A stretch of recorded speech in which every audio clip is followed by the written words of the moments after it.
Well,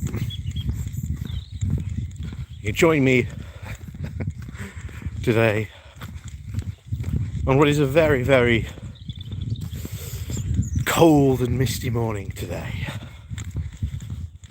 Very, very cold. Well, I say cold.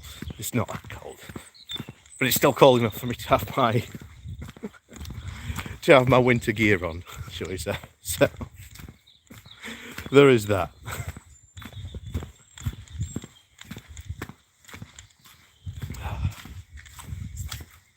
Ooh, through the mud, under the tunnel. So I thought this was all going to go a couple of weeks ago, but no. Turned out not to go that way. But yes, good morning, good morning, good morning. I see the people are coming in.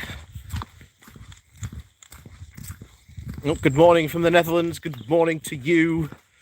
Hello, hello, hello. Hello, hello, hello. And good morning to you all.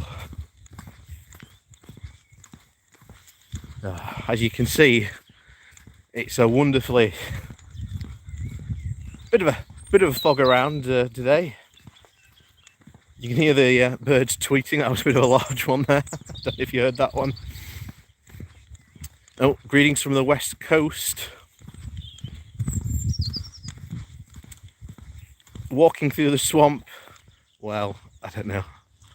A bit, maybe, if you can see the mud behind me. Good morning from Amsterdam. Good morning to you. Oh.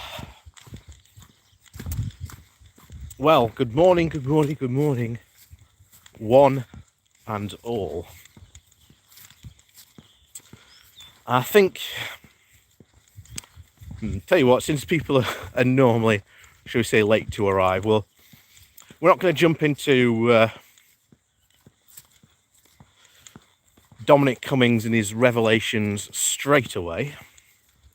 We'll do a bit of pre-vamp filler, so more people can come in. So we'll give it a couple of minutes before we jump into that. But like I say, good morning to all the people still coming in and joining us. Welcome, welcome, welcome. Welcome to the Good Morning Walk. It is, as advertised, a walk in the morning, and it's quite good. So, what a week we indeed had. And I think we're going to kick off briefly discussing trade, because trade, as always, is pretty important. And during the 2016 referendum, I thought I heard a pony then. Thought I was being followed by a pony. But as always is, trade was like the number one Brexiteer talking point way back in 2016. And Brexiteers and Brexit supporters always have this exact same pattern of their talking points of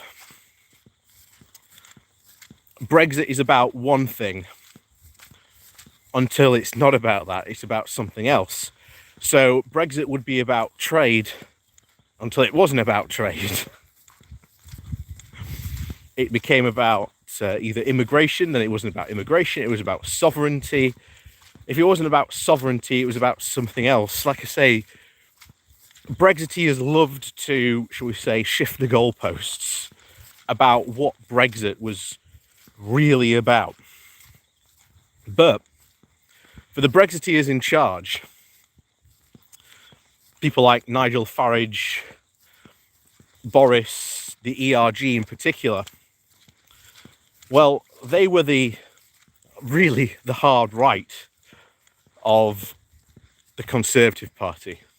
And we've discussed before that really, when Theresa May was taken out by Boris, essentially what that was a hard right coup. And you can tell by how hard right it actually was by the fact that Boris is welcoming Viktor Orban, of all people, into Downing Street.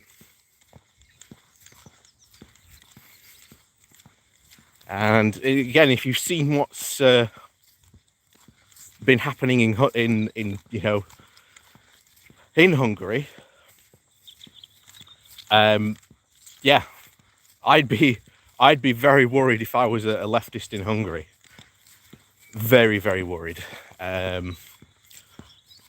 Orban has an almost dictatorial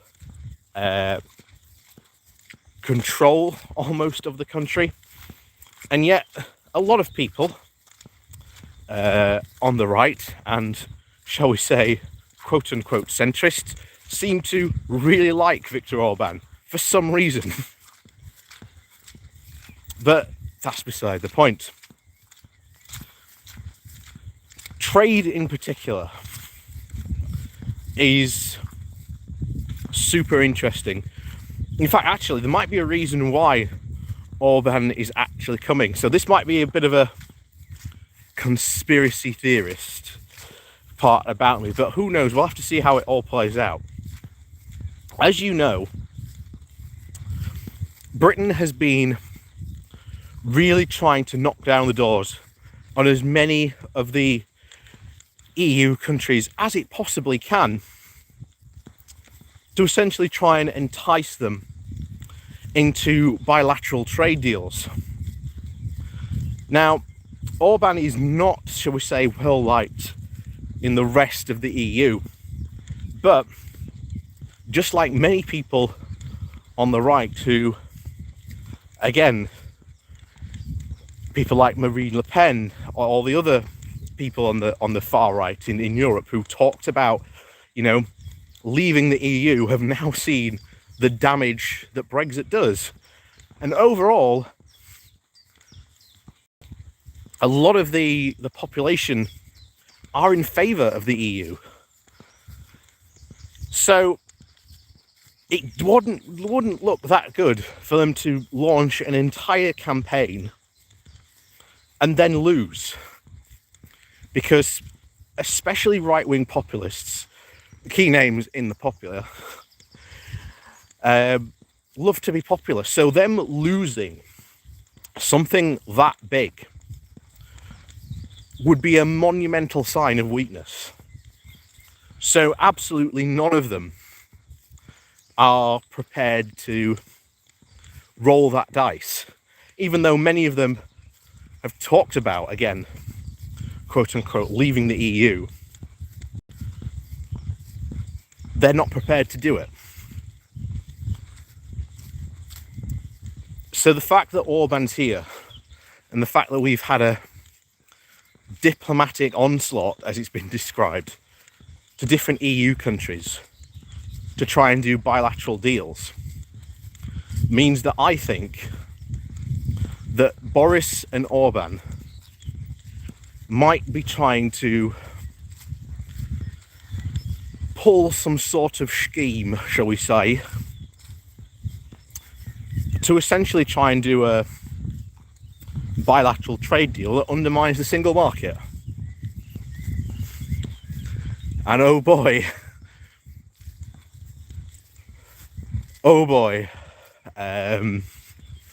that could be interesting if that happens. But like I say, that's just a bit of a theory that I have. But if you line it all up with what's been happening, then it does make a bit of sense that, Boris would be trying to align himself with Orban because they are two sides of the same populist coin.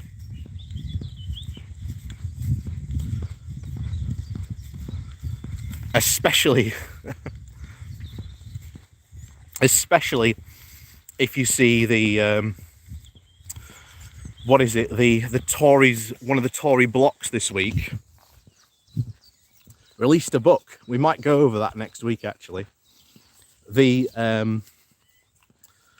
Tory cultural part of the book that basically complain about, quote, woke culture. And again, anyone who comes to you, who is in politics and actually in power, and actually complains, and actually generally complains about woke culture, is completely missing the point. All this woke nonsense is just that. It's nonsense. It's why I basically never cover it on my channel, because it's pointless. However, some of these guys, just like Britannia Unchained, wrote this as an attention grabber. So they're trying to grab some attention, essentially, and make them stand out in this, what can only be described as a very, very overpopulated Tory party parliament. Because there's only so many sweeties that Boris can hand out to his hungry MPs. And if there's one thing that the Tory MPs are known for, it is almost certainly plotting and backstabbing. And, you know, just look what happened to Theresa May. So, yeah, that could be very interesting going forward, and definitely probably something to discuss. But anyway, I see we've got a good number of people here now. So, like I say, once again, welcome to everyone who's joined us so far. Please do remember to hit that like button. Like I say, it does help get more people in. You know, as they say, it gets the bums on seats, as they say in the theatre land. So, Dominic Cummings. Oh, hang on. Before we get to Dominic Cummings, how about a brief pony intermission? Can you see him? I can't see. Hang on, the light's in the way. There we go. There we go.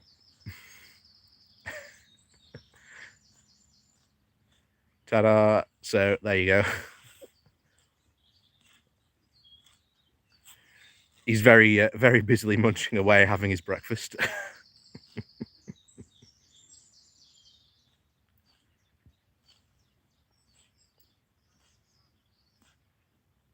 I don't know if you can hear him crunching away. I don't know if it's picking it up him.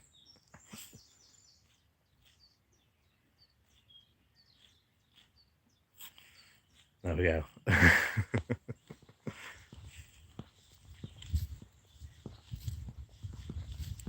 So, Dominic Cummings. Prior to this,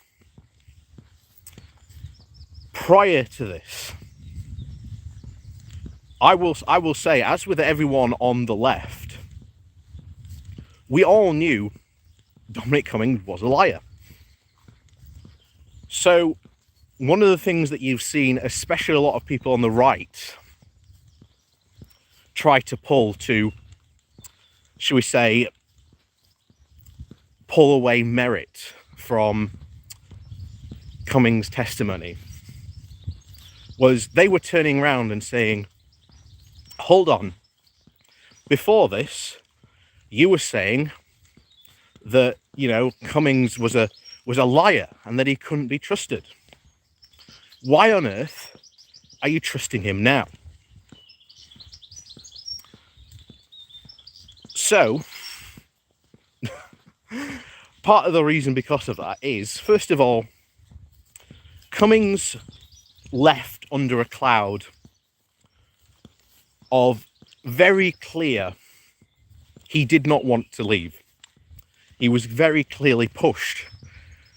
And Cummings was a person who saw this, as was very, very clearly evident. He definitely thinks a lot of himself.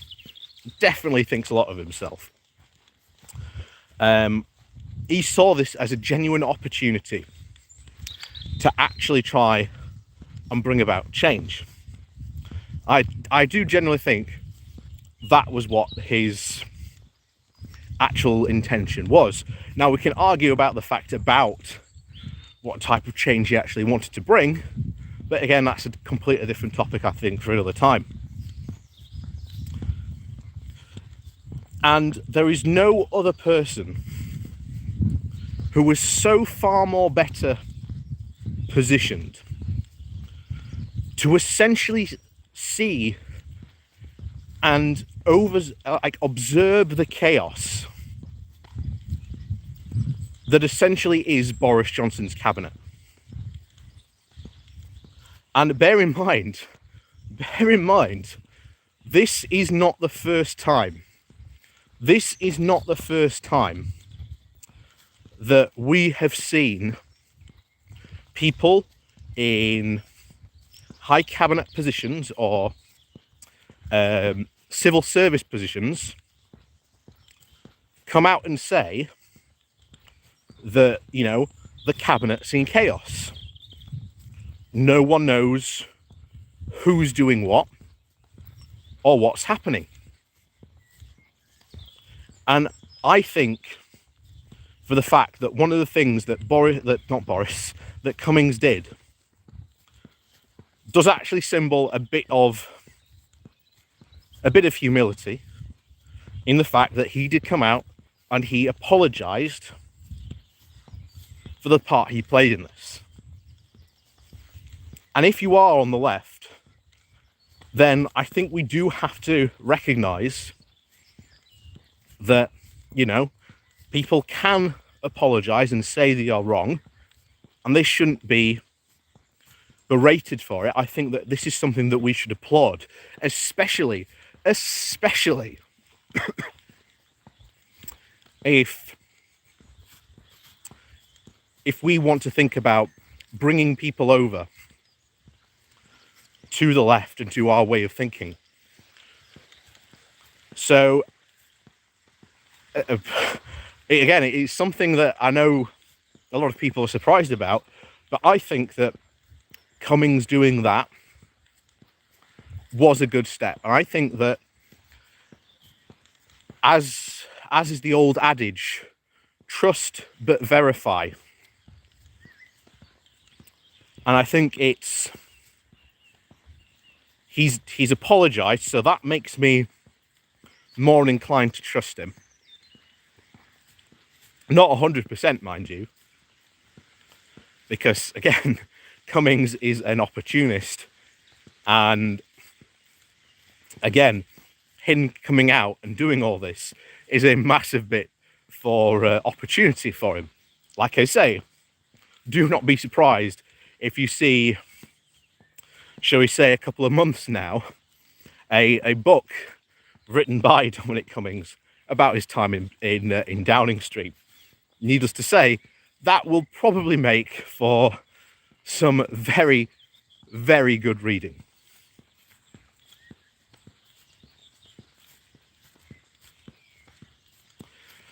So the whole thing, again, with trust but verify. We've seen those other, civil servants and other people, nameless people in Tory party positions come out and say the cabinet's in chaos. No one knows who's doing one thing to the next, because that's how Boris likes it. Boris is a narcissist and he needs to be, praised. And you could tell from the fact that when Cummings was going through, when he's talking about how, I think the key things that you need to look at were how he talked about when stuff was going on, what was the reaction from Boris and other people.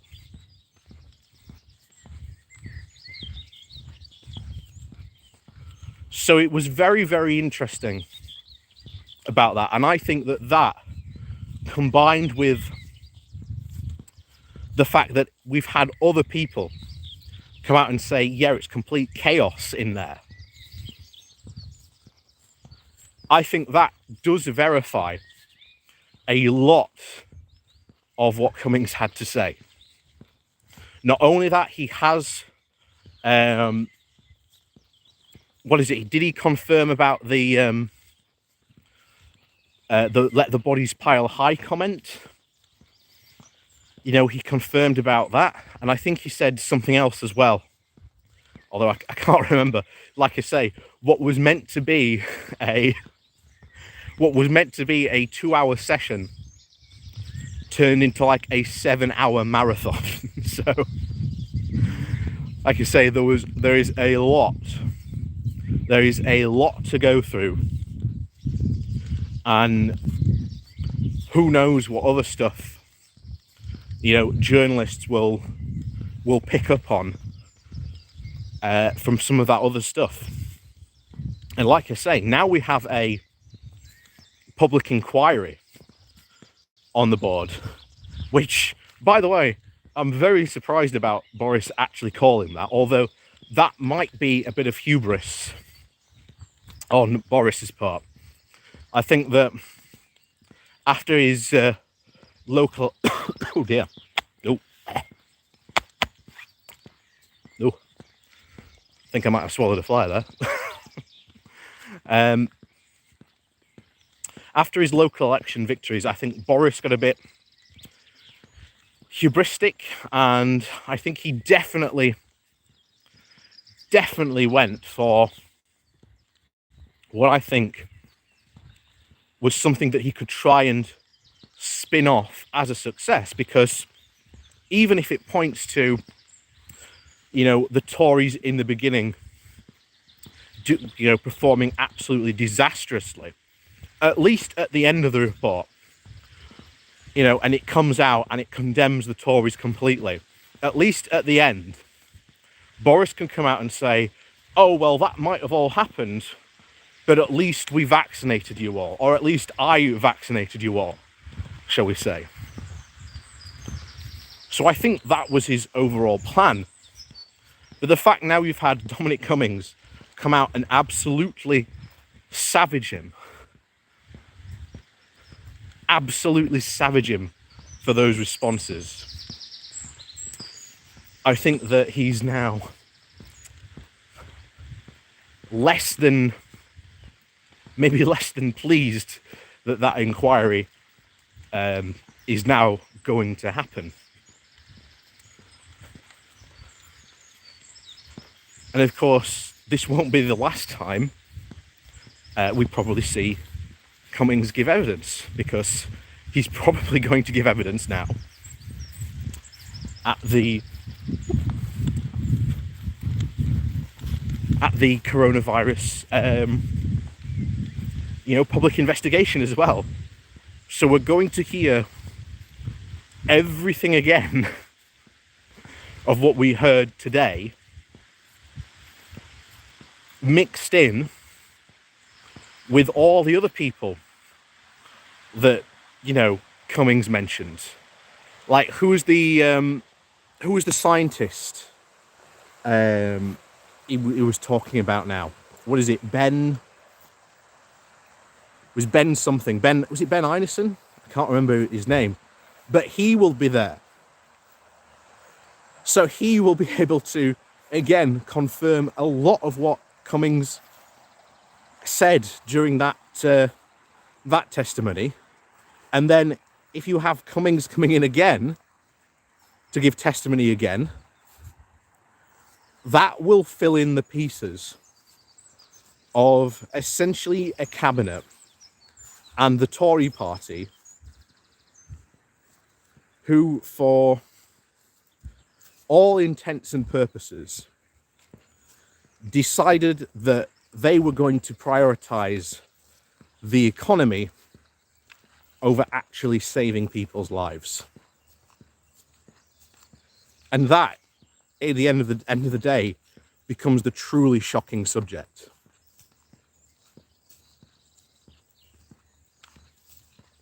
That's this ultimate end goal, that, you know, the Tories did not care, that they really, really did not care about saying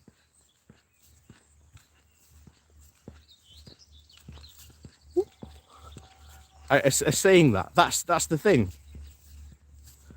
it's very, very clear that the Tories just did not care.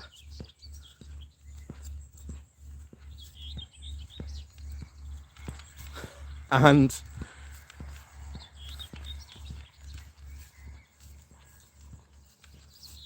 that's it. Why are we not revolting? Because the British do not tend to revolt, as much as I hate to say it.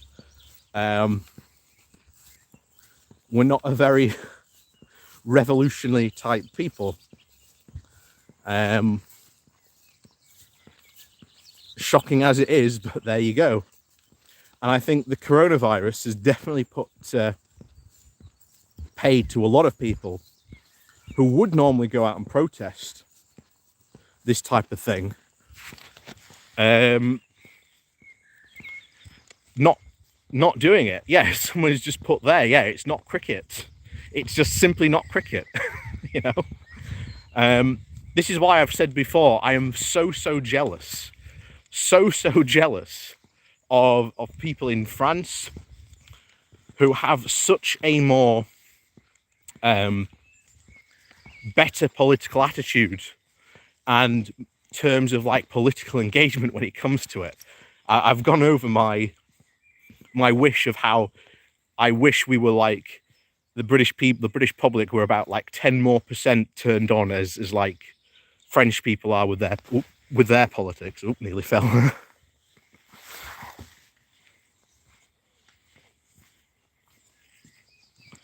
Because then we might actually see change.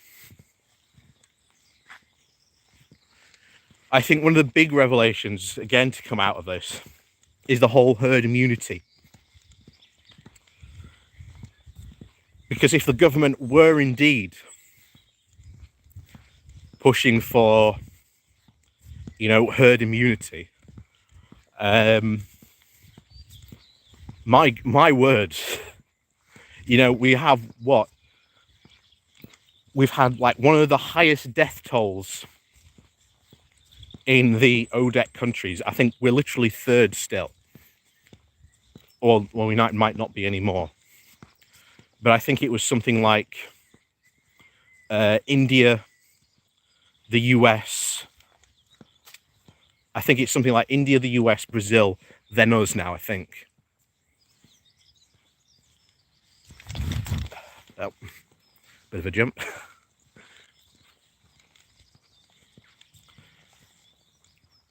But if you want a very clear example of, again, something else, oh my word, we've got swans and cygnets.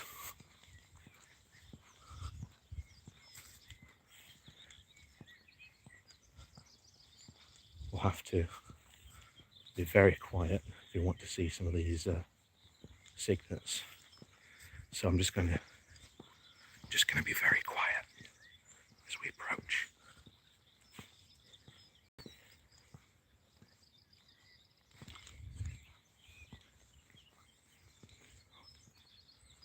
Hold on. Just going to turn. I'm just going to turn the camera around so you can see him.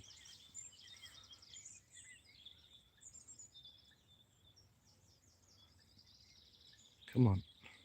There we go. But there you are. There you have them.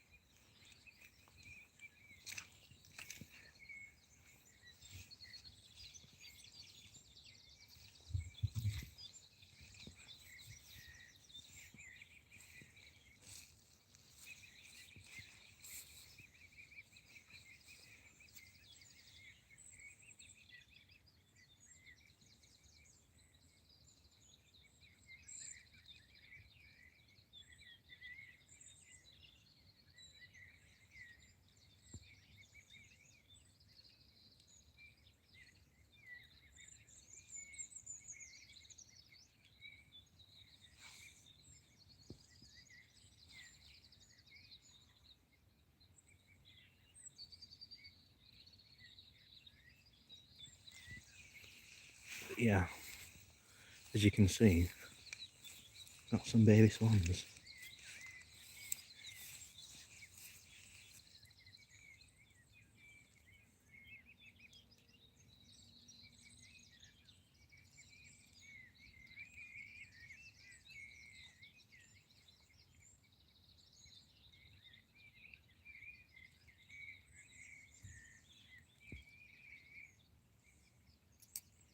Oh, baby swans. I don't know how old they are, but they're pretty new.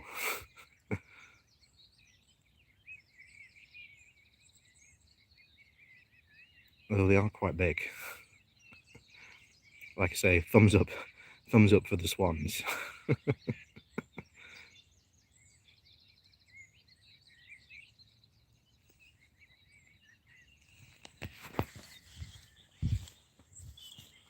There we go.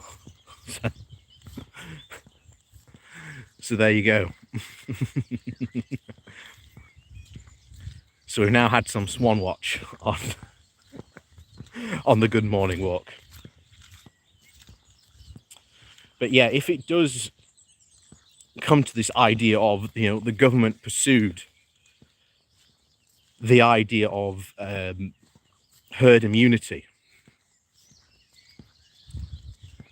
then that could be a massive blow and significant disadvantage to Boris at the next election,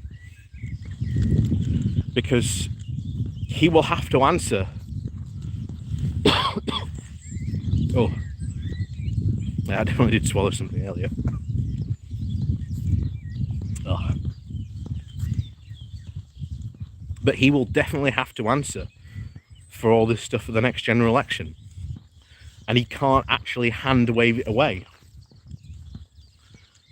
because they've done such a bad job that even, I think, the idea of giving the Tories such a massive majority. Hold on, we've got some more.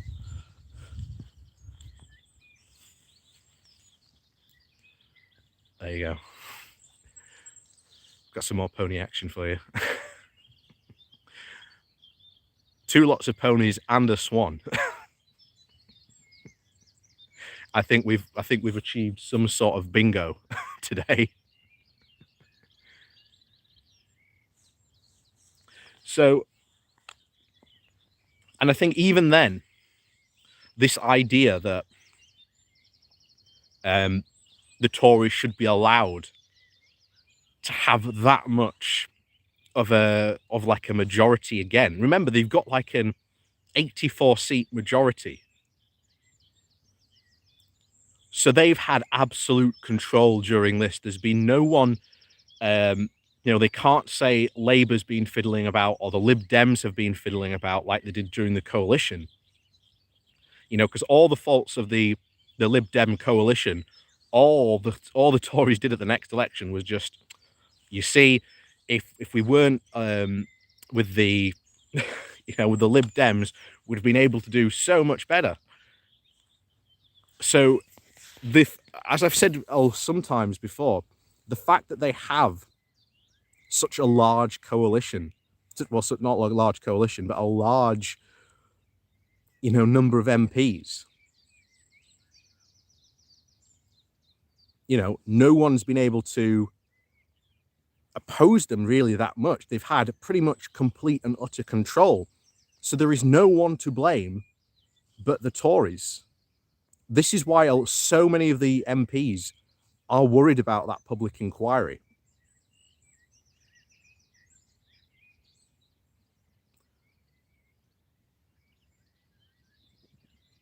But that's the big thing. That's I suppose the big the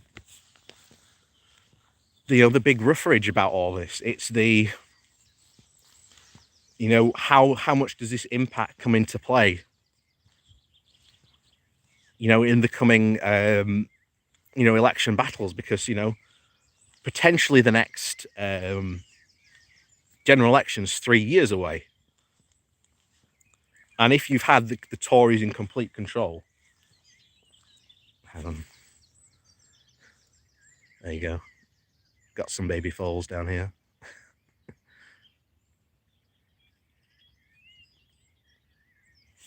I don't know if he's asleep or awake, but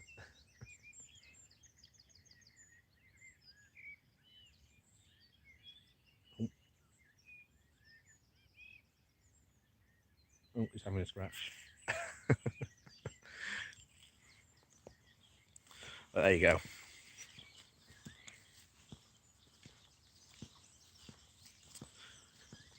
So there is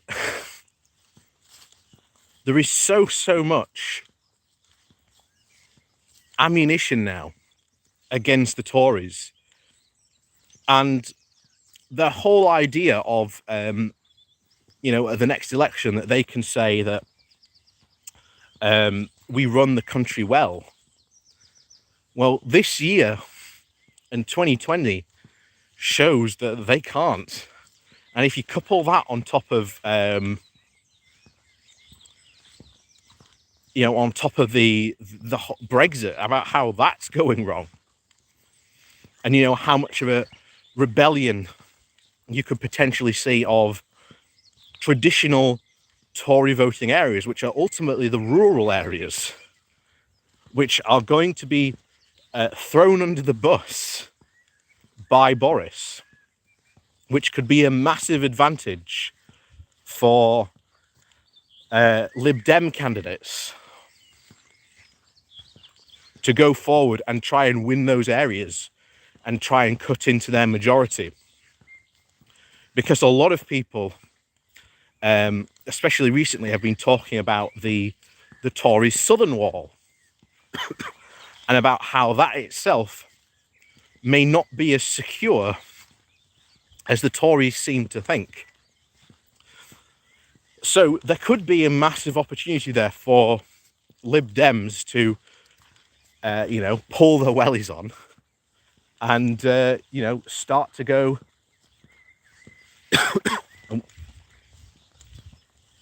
and start to really take it to the Tories in that area.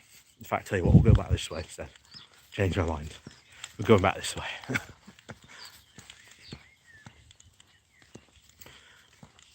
And if there is an actual progressive alliance, that will be a great area for them to stand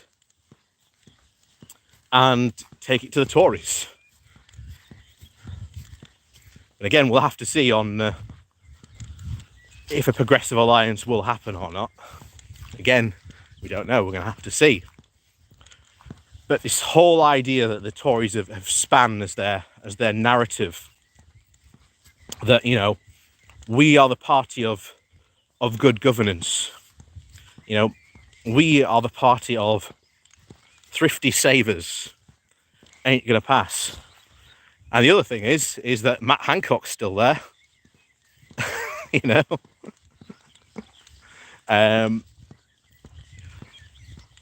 Matt Hancock. No one was. I think no one was expecting Boris. Dominic Cummings to not only be wielding an axe for Boris, but also for Matt Hancock as well. I think that was definitely one of the big surprises that came out of that. But before we do jump into that, it is our halfway point. So please do go and hit that like and share button. Like I say, it does really help out the channel and the stream as well. It gets more people in, and as they say in the theatre land, bums on seats. That's fun. More bums on seats, the more, I don't know, bigger and better it is.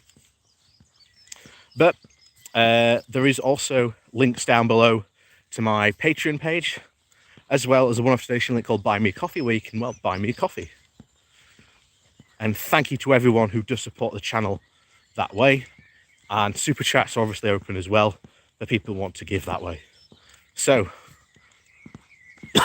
oh dear. Oh, I'm definitely going to need a drink when I get home.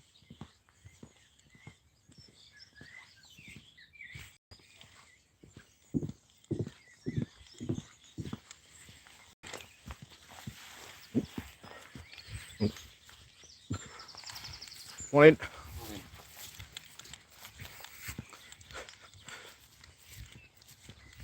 Don't know if you saw the Dalmatians there briefly flash past. But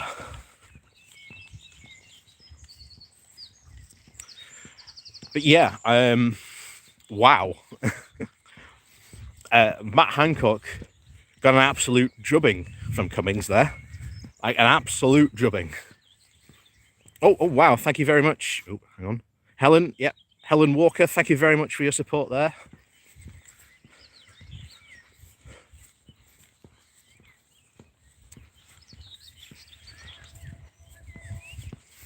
But yeah, Matt Hancock got an absolute drubbing. I mean, it's not too surprising that he hasn't resigned, or Boris has said you must resign, because not only will having Boris at the next election prove to be maybe more than a detriment than I think the Tories might think it is, but also the fact that you've had Matt Hancock there saying that he won't resign either. And it's like, hold on a second.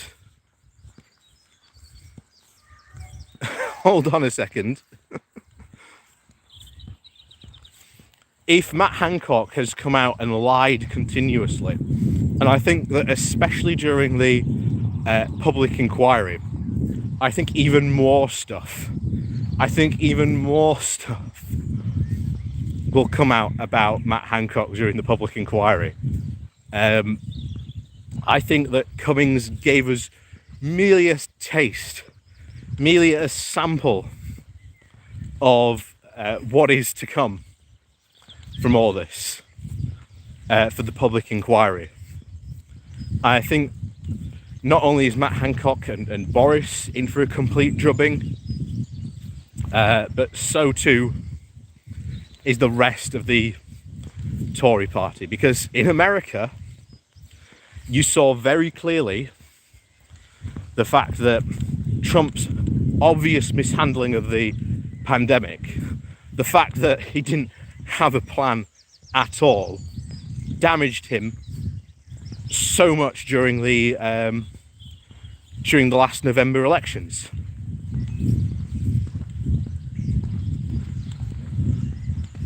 Like I say, it did a lot of damage to him. So the fact that in the next general election that the Tories standing and their absolute mishandling of the coronavirus is going to be brought to light during this public inquiry is going to be absolutely critical. And I think it's something that, again, is not going to be dropped. I mean, at PMQs, I think it was, a lot of the right-wing commentators were saying how witty Boris was about, oh, we need not to look in the rear-view mirror. The problem is when you look in the rear-view mirror,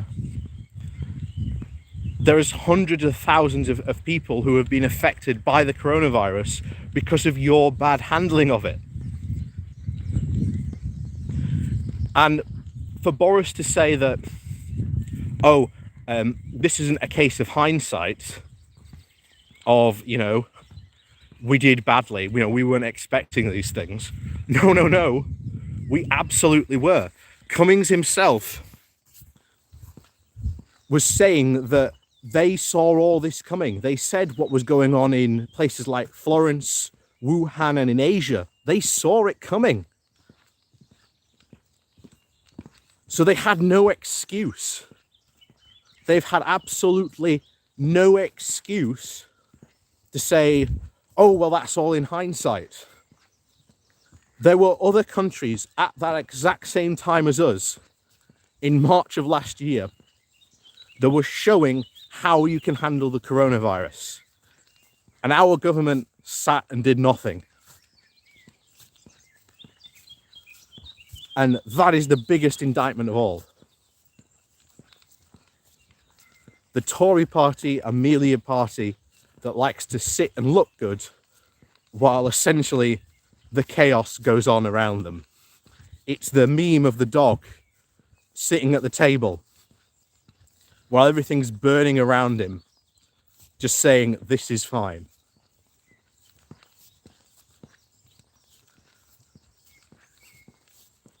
And unfortunately, that's who we have who's governing us at the moment. And if you think they've done this bad during the pandemic, exposed for being completely inefficient. Ah.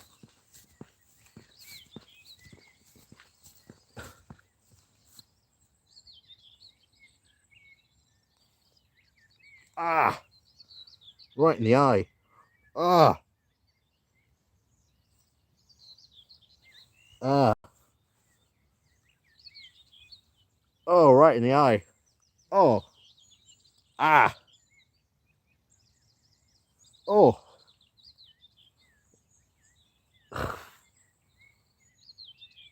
Oh.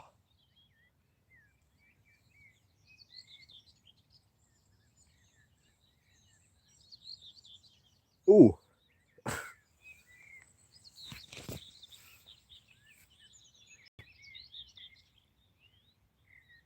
Oh.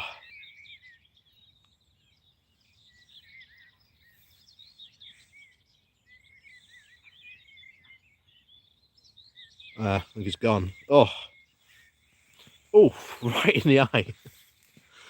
Right in the eye.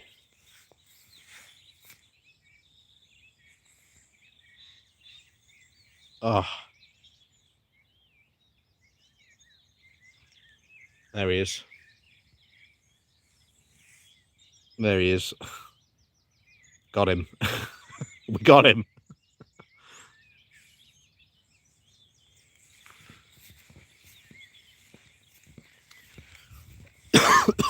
Dear me.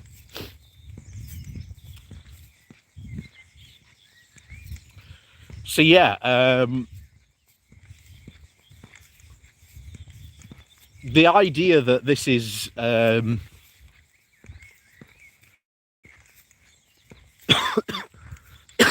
dear. Yeah. Oh, I definitely need a drink when I get home. But the idea that this is there's a lot of like the right-wing commentators are trying to say that and downplay Cummings. No, this is exactly what a lot of people have been warning us about, you know. Cummings coming out just confirms it. You know, all the experts in virology and public health were all saying the same things.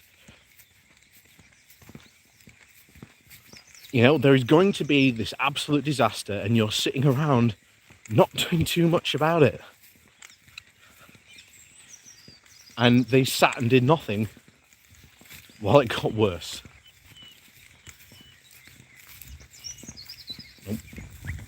Oop.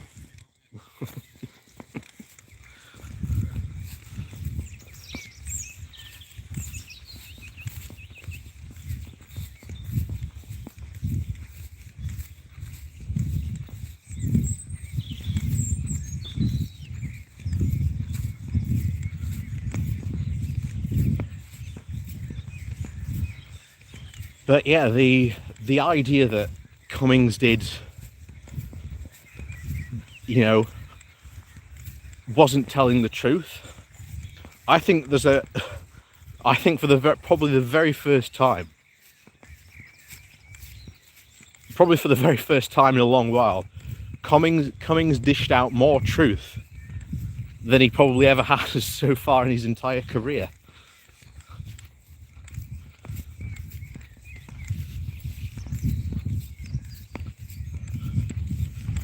I think that's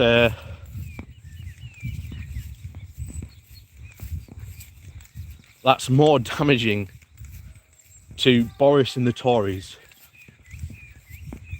than anything else, because it is absolutely clear that they stood by and did nothing. Oh dear.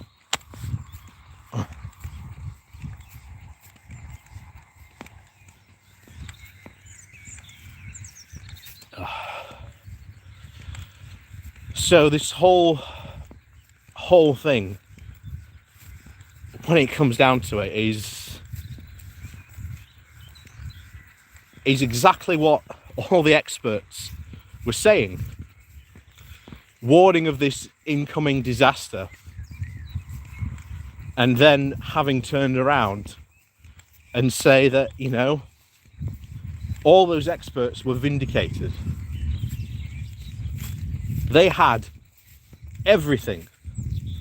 They could have done so much, and yet the government oh dear.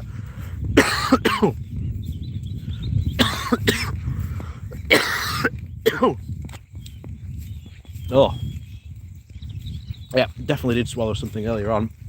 Oh dear. Oh dear. Ugh.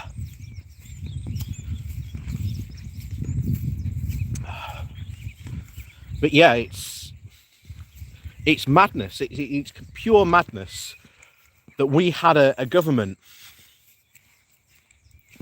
that could have done something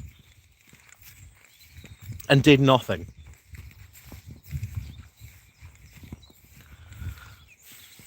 And that's the truth. The biggest shocker of all of this is that the government wants to prioritise our economy over people's lives. And even then, if they'd gone for this herd immunity route,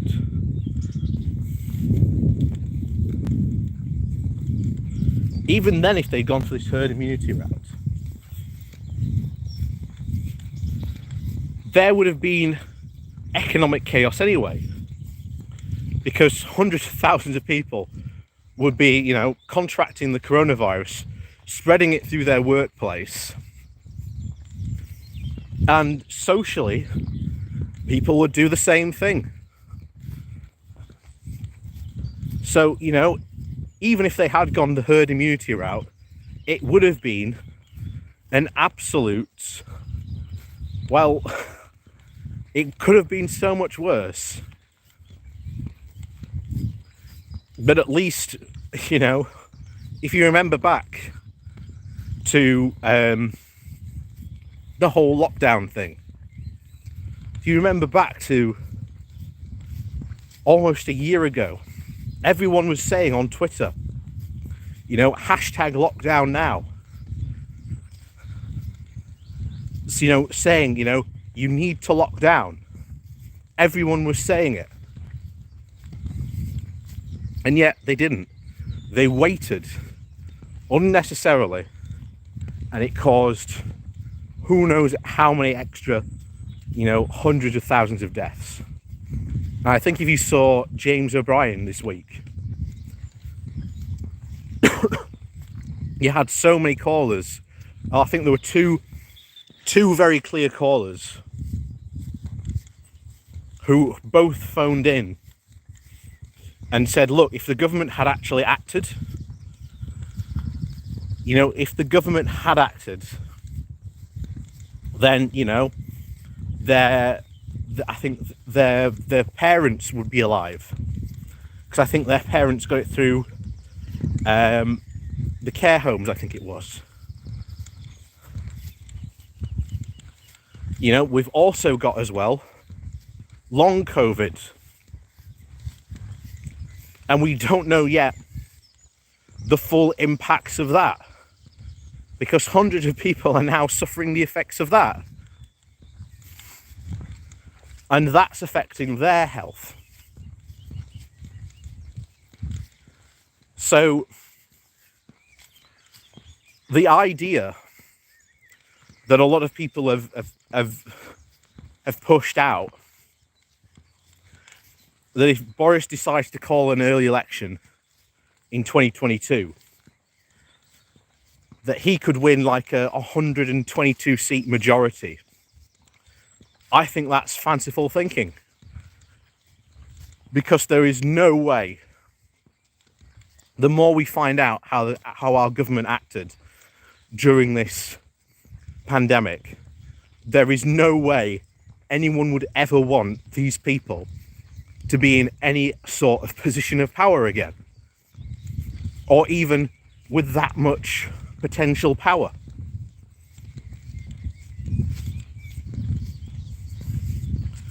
I think that at the next general election, I think there could be a very serious case of, if, let's say, a progressive alliance doesn't happen, or let's say people don't realise that the only way to beat the Tories is to vote Labour, and the Tories win, I think they win through a very, very narrow majority.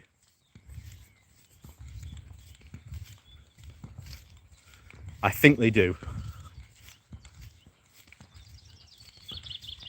And even then, I can't even see maybe them even getting enough seats to actually form a majority. And I think we see another coalition.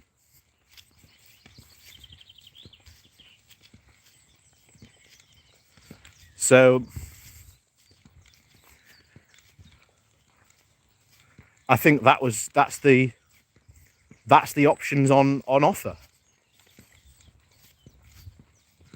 You know, I can't see it happening. You know, I can't see such a massive win happening, considering the fact that as soon as you start to talk about the coronavirus and the Tories can sort of wheel out, oh, but we gave people money for the furlough, we gave them this and this. You can just bring out their failings during the coronavirus. The fact that even now still, they are not paying people to isolate. You know, that's madness. Why would you not pay someone to isolate? Because if someone from like a poor background gets the coronavirus and he's phoned up and said, hey, you've got to isolate for 2 weeks, can that person really afford to have 2 weeks off work? The answer is no, they can't. So unless the government are actually serious about that, then it's not going to fly. The Tories wanted herd immunity. That was their plan. And if you want to know what the public inquiry is going to be like, well, Dominic Cummings has just given you a very brief glimpse of what's going to happen. And Boris, at both Prime Minister's question times in the next probably coming weeks, or especially when that inquiry starts to kickstart, is going to be desperate for people not to look back.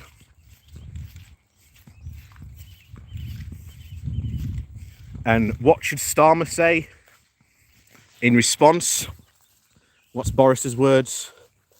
That, you know, they look back while the Tories are looking forward. Starmer should go and stand up and literally say, yes, the Tories are looking forward to a Britain of hundreds of thousands of people who have died, who could have been saved for their lack of inaction. People who have had huge economic problems, who have lost their jobs due to COVID, businesses who have been massively affected by COVID, still in huge uncertainty about whether they will be able to survive or not.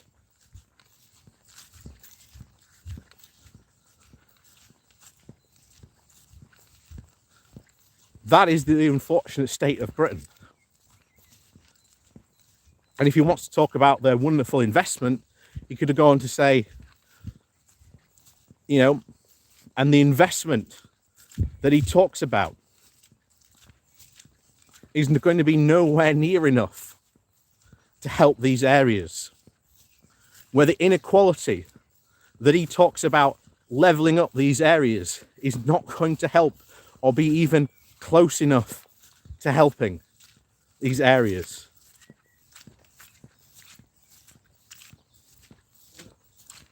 We've said it before, but Boris can give a good speech. I will give Boris that. He can give a good speech. But the problem is, all you have to do to really defeat Boris is just throw the facts back in his face.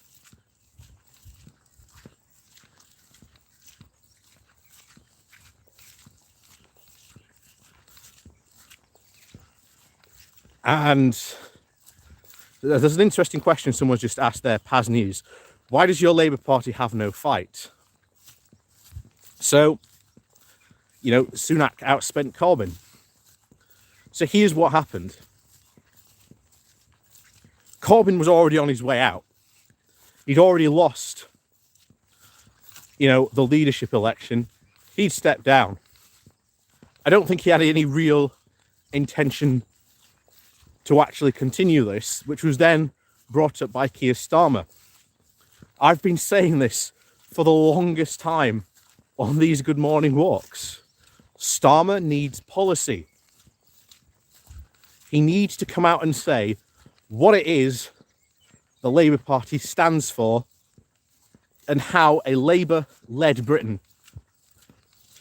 can be so much better than what the Tories offer.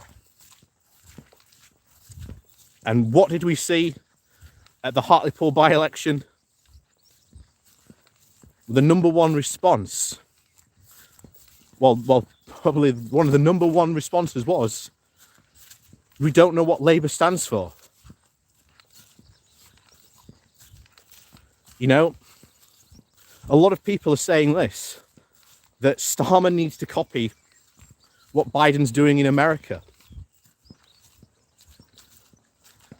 And he needs to spend some serious money, which again he could do, to help resolve this. I mean, one of the things that has been shown to have worked, and a number of countries have done this. I think it's Argentina. Argentina did what they call a one-off millionaire tax. Argentina, through doing that, has essentially paid all their COVID bills off with money to spare to put into more of the COVID response.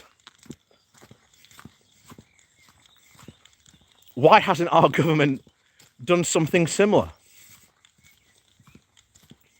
So we know that in the last budget, Rishi Sunak has earmarked for each department to have an 8% cut. So this idea that the Tories are outspending Labour doesn't fly, because the only reason they're spending money is because if they know that they didn't spend the money, they would have been absolutely vilified. They'd be getting absolute, complete drubbing.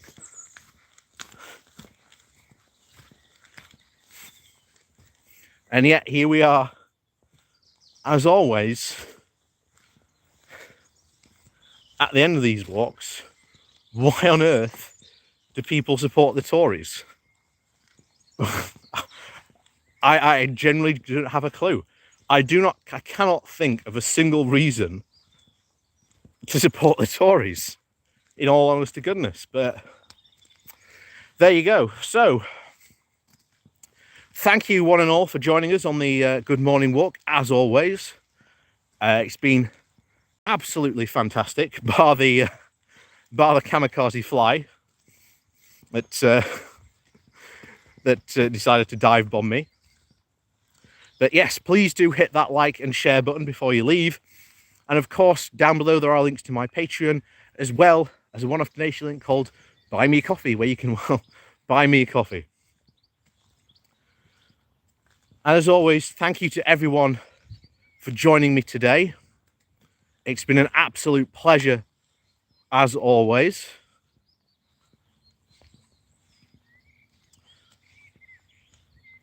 I'm going to go home, have some breakfast. We saw some swans today, which was quite cool. And yeah, go out and enjoy your weekend. If you can't be safe, at least be sensible. Have an absolutely cracker, everyone. And we'll see you next week for another Good Morning Walk.